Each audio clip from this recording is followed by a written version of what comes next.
Сәлем сұлу қыздар, қал жағдайларыңыз қалай? Айнұр сұлу арнасына қош келдіңіздер. Бүгін 30 күндік жастар марафонымыздың 4-ші күні және де 4-ші күн массаж жасау күні еді.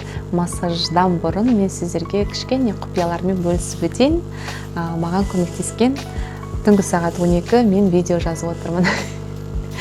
Сіздерге пайдалы болуға деген құлшынысым мен артып жүр, себебі сіздерге ұнап жатқан көріп тұрмын. Бірінші, екінші, үшінші күн, мынау марафонымыздың 3 күнінен ақ мен байқап, содан құлшынысым одан самайын артып келе жатыр. Қыздар, сол себептен бүгін кішігірім құпиялармен бөлісіп өтейін.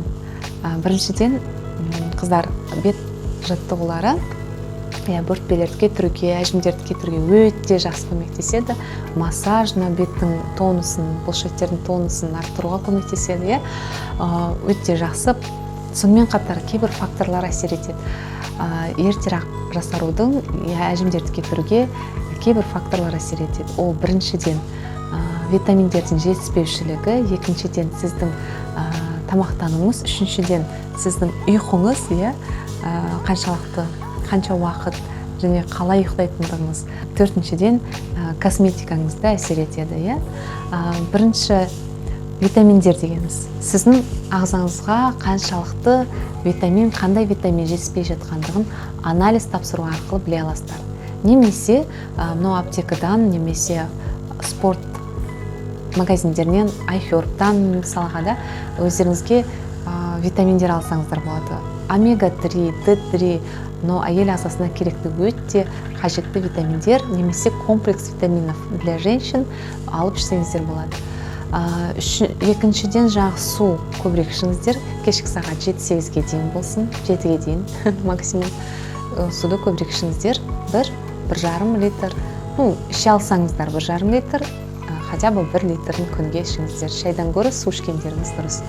Және тамақтануларыңызды дұрыстаңыздар. Фастфуд, чипсы, газировка дегендерді, мороженое азайтыңыздар. Және де ұйқыларыңызды жақсартыңыздар. Кемінде 7-8 сағаттық ұйқы болсын. Косметика. Косметика деп отырамыз. Мен косметика дегенде косметика, ол декоративный косметиканы айтып тұрған жоқпын. Максимум мен қолданатын бұл туш және пудра.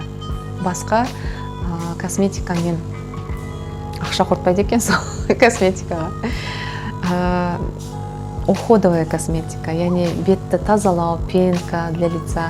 Күнделікті бетіңізді кешке қарай пенка болсын, немесе энзимный пудра дейді қазір бетті тазалауға арналған. Жуып жатыңыздар беттеріңізді. Жуып болғаннан кейін сыворотка қолдансаңыздар болады. Менің қолданатын Медипилдің 24 карата деген сывороткасы өте жақсы ұнайды маған. Для возрастной кожи дейді, 30 жастан асқан кісілерге өте жақсы көмектеседі сывороткасы. Немесе жаңағыдай легкий крем жағып жатсаңыздар да болады. Немесе таңғысын жақсаңыздар болады. Және аптасында 1-2 рет пилинг қолданыңыздар. Пилинг қолданыңыздар, мен оны айтудан шаршамайын, пилинг қолданыңыздар деп, потому что беттегі ороговевшие слои кожи дейді, немесе өліп қалған бет терісі жата береді бетте, оны кетірмейінше. Соны беттерімізді қалай ысқылап жуамыз баняға барған кезде, сол сияқты бетті ысқылауға болмайды, бірақ пилингпен кетірсеңіздер болады. Осы кішігірім кеңестерім, қыздар, құлақ асасыздар ма білмеймін, асуға тырысыңыздар. Ал енді кеттік массаж жасайын. Бүгін массаж арқылы кеше жасаған жаттығуларымыз, бұлшықеттерге жақсылап жұмыс жасадық қой. Сол бұлшықеттерді бүгін расслаблять етеміз.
массаждың арқасында бетім жылтырап қалды. Байқасаңыздар, жақыннан да көрсетейін. Міне, массаж керемет әсер етеді.